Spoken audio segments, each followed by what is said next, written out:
Yesterday, I asked on Twitter at Pakman, you should be following me, by the way, what stories should I definitely cover on tomorrow's show, that being today's program? And I got a bunch of people who said, David, you have to talk about how right-wing host Ben Shapiro is saying he doesn't believe Brett Kavanaugh's accusers because they haven't described Brett Kavanaugh's penis, which I assumed that can't really be what Ben Shapiro said. But alas, it is. And the reason I'm covering this is not just another wacky thing Ben Shapiro said, although it is yet another wacky thing that Ben Shapiro said. There's actually more to this. So let's set it up.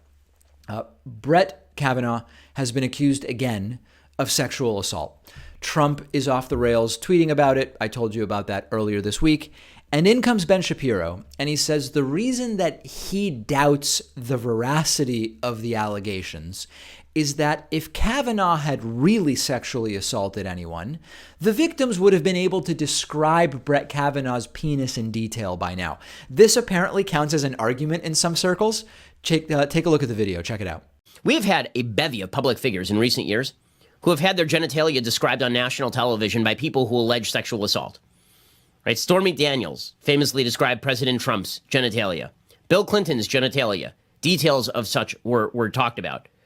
Nobody has yet described Kavanaugh's genitalia. Now, that's not dispositive. Maybe they were generic. Who knows? But the bottom line is we've had no corroborating details on any of these stories. All of them apparently happened in public places with other witnesses available, and not one witness has been there who corroborates any of these stories. It's unbelievable.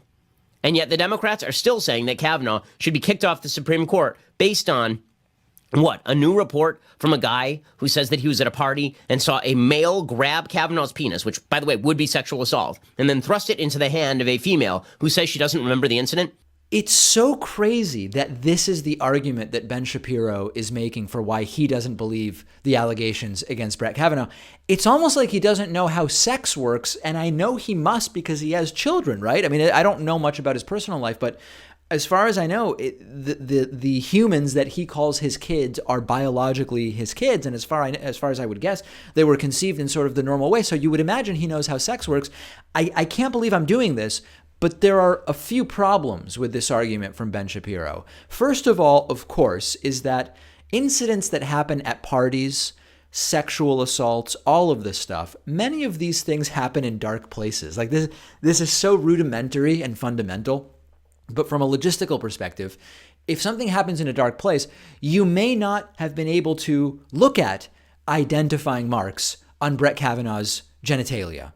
That doesn't really seem like a big deal. It's not a big counterpoint to any of the accusers. Number two, in incidents of trauma, victims are often not focusing on, let me see if there are moles or birthmarks or skin discolorations on Brett Kavanaugh's genitalia.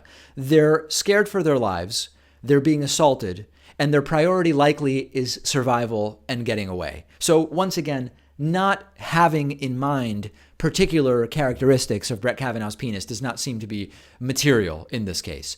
And then maybe most importantly, this is a specious argument because if you can even call it an argument, if a woman did describe Brett Kavanaugh's penis in her allegation, the defenders would just come up with some other way to dismiss that point. And I was actually reminded of Michael Jackson. Michael Jackson's penis. Michael Jackson, of course, the late pop star who had multiple allegations of child sexual assault against him.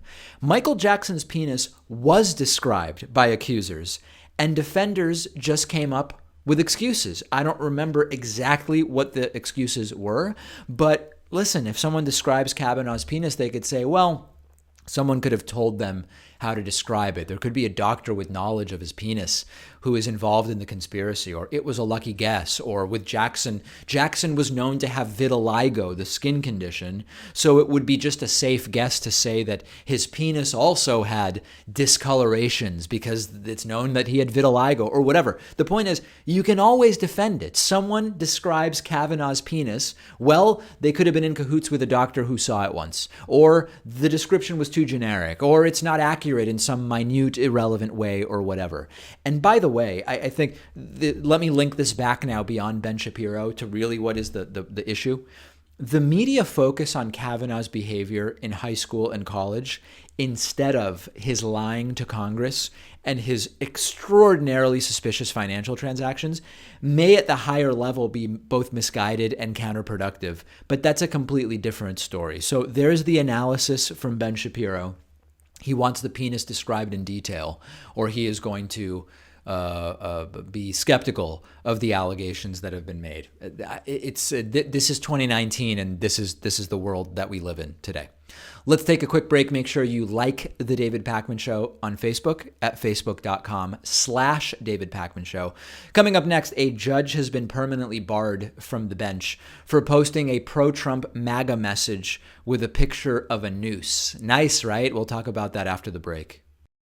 I am thrilled to tell you that today's episode is sponsored in part by Blinkist.com/Pakman.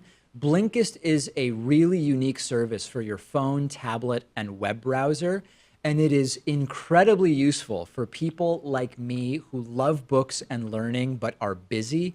Blinkist takes the best and most popular nonfiction books and condenses them into 15-minute audiobooks. I'm sure that if you're like me, you have a very long list of books that you've been meaning to read.